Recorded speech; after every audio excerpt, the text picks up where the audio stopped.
Shalom saudara, selamat datang di seri berbagi renungan dengan tema Kecewa dengan Pasangan Hidup, khusus bagi yang sudah menikah. Pernahkah timbul pertanyaan-pertanyaan ini di dalam pikiran Anda? Apa salahku sampai akhirnya harus menikah dengan dia yang saat ini aku sesali? Mengapa pasanganku berkata menyayangiku sementara kenyataannya setiap hari dia menyakiti hatiku? Apakah aku telah salah memilih pasangan hidupku? Mengapa dulu aku mau menikah dengan dia? Mengapa dulu aku suka sama dia padahal sekarang dia penuh dengan kemunafikan? Mengapa hal ini harus terjadi dalam hidupku? Jika kita kecewa dengan pasangan hidup kita, jalan paling cepat dan ekstrim yang bisa kita lakukan untuk menyelesaikan masalah adalah 1. Membunuh pasangan kita. Ini berdosa di mata Tuhan. 2. Bercerai. Ini berdosa di mata Tuhan. 3. Bercerai dan menikah lagi dengan orang lain. Ini berdosa di mata Tuhan. 4. Pergi ke tempat yang jauh dan menikah lagi dengan orang lain secara diam-diam. Ini juga berdosa di mata Tuhan. Dan kelima, Anda bunuh diri. Ini berdosa di mata Tuhan. Anda bisa lihat bahwa apapun yang Anda lakukan untuk menyelesaikan masalah dengan pasangan hidup Anda, bila itu bukan caranya Tuhan, pastilah akan menjadi dan menambah masalah baru bagi Anda.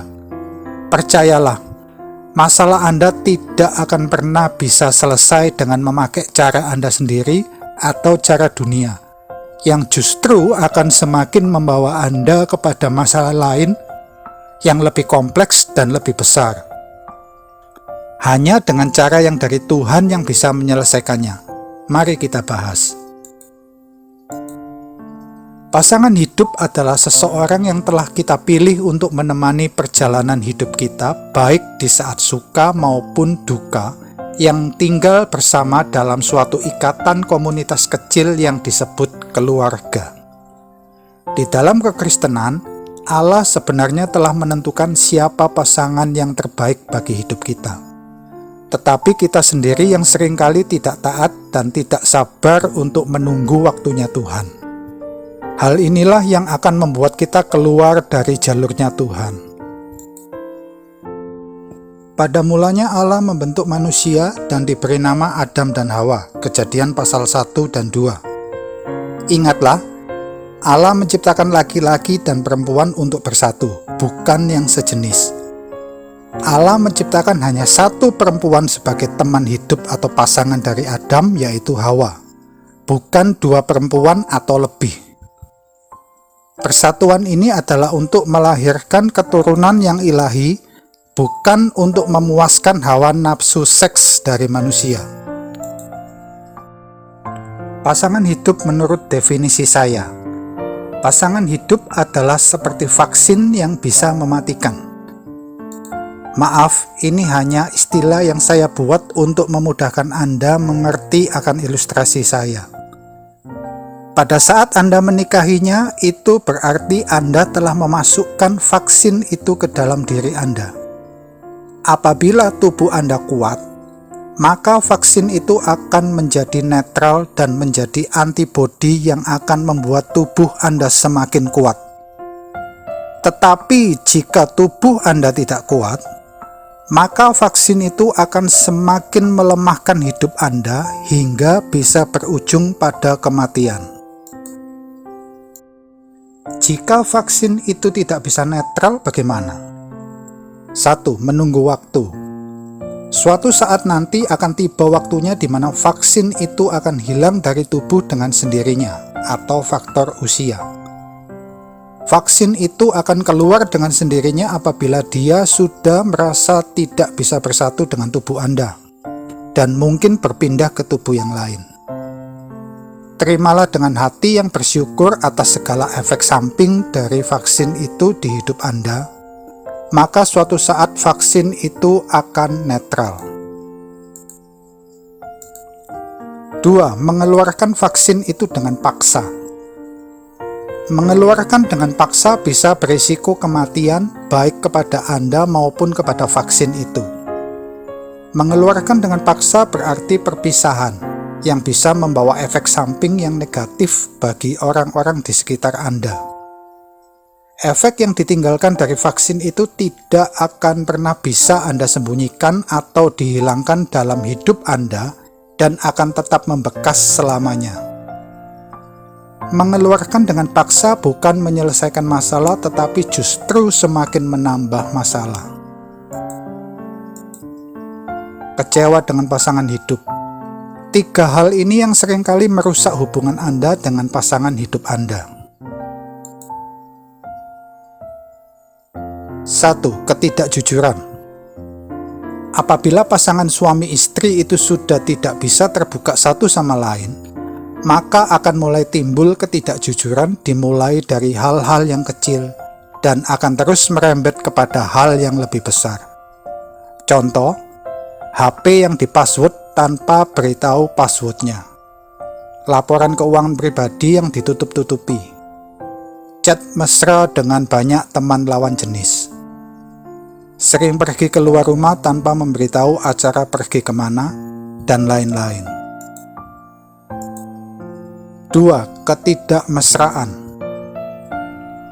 Hubungan yang tidak mesra ini akan membuat hubungan suami istri semakin hari semakin dingin yang bisa berakibat tidak betah di rumah, pergi keluar dengan alasan kerja, tidak mau tidur satu ranjang lebih memilih pisah kamar, tidak berminat untuk berhubungan intim dengan pasangan, tidak bisa menghargai apapun yang dilakukan oleh pasangan kita, lebih memilih berlama-lama chatting mesra dengan teman-teman lawan jenis daripada kepada pasangannya sendiri. 3. Perubahan sikap dan perilaku. Setelah menikah, biasanya sebagian besar orang akan mulai menunjukkan sikap aslinya. Tidak peduli dengan penampilan pribadi di rumah, malas mandi, jorok, bau badan, dan lain-lain. Tidak peduli dengan keadaan rumah, malas bersih-bersih, buang sampah sembarangan, dan lain-lain. Lebih mencintai binatang piaraan daripada pasangannya. Sikapnya semakin dingin dan tidak peduli. Bila kekecewaan sudah terjadi, lalu bagaimana? Ada salah satu bait lagu dari penyanyi pop legendaris dunia yang mungkin sudah Anda kenal, yaitu Michael Jackson. Di dalam lagunya Man in the Mirror, yang berbunyi, I'm starting with the man in the mirror. I'm asking him to change his ways. And no message could have been any clearer. If you wanna make the world a better place, take a look at yourself, then make a change. Lagu tersebut hendak mengatakan bahwa aku akan memulai dengan orang yang berada di cermin dan aku akan memintanya untuk merubah hidupnya. Tidak ada pesan yang terlebih jelas dari itu. Jika engkau ingin membuat duniamu menjadi tempat tinggal yang lebih baik dan menyenangkan, lihatlah pada dirimu sendiri terlebih dahulu, lalu berubahlah. Maka keadaan dan orang-orang di sekitarmu juga akan turut berubah. Do your best and God will do the rest. Anda boleh berkata bahwa Anda kecewa, bahkan sangat kecewa dengan pasangan hidup Anda, tetapi Anda perlu sadar bahwa 1. Anda telah memilih jalan Anda dan tidak ada kata kembali.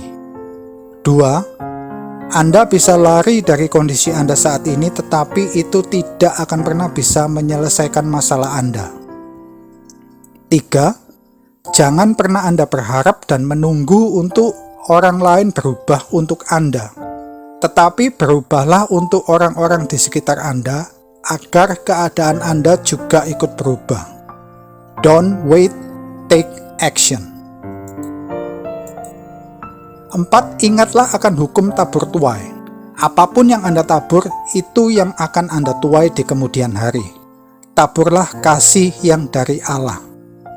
5. Pembalasan adalah haknya Tuhan. Apabila Anda dikecewakan, berikan pengampunan dan jangan membalas. Kalahkanlah kejahatan itu dengan kebaikan. Lakukan bagian Anda, maka selebihnya adalah haknya Tuhan. 6. Lakukan untuk Tuhan. Ubahlah mindset Anda bila apapun yang Anda lakukan tidak pernah dihargai oleh pasangan Anda. Lakukanlah seolah-olah itu untuk Tuhan, bukan untuk manusia. Kekecewaan apapun yang Anda rasakan saat ini, pada saat Anda ingin kembali kepada jalannya Tuhan, ingatlah selalu akan pesan dalam lagu ini. Apa yang kau alami kini mungkin tak dapat engkau mengerti. Satu hal tanamkan di hati, indah semua yang Tuhan beri.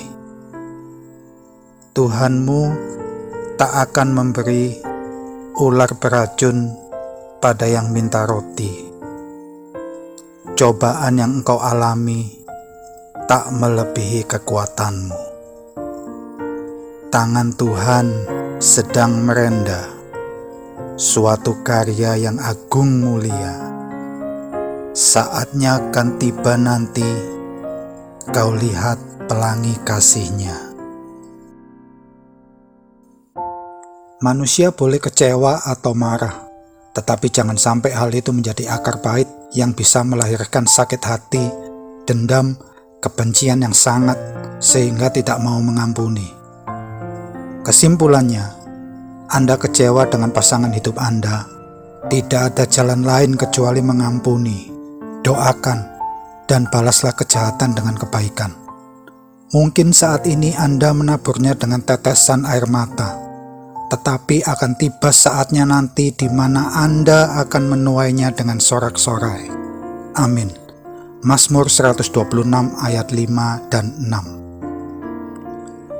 Sampai jumpa di seri berbagi renungan selanjutnya.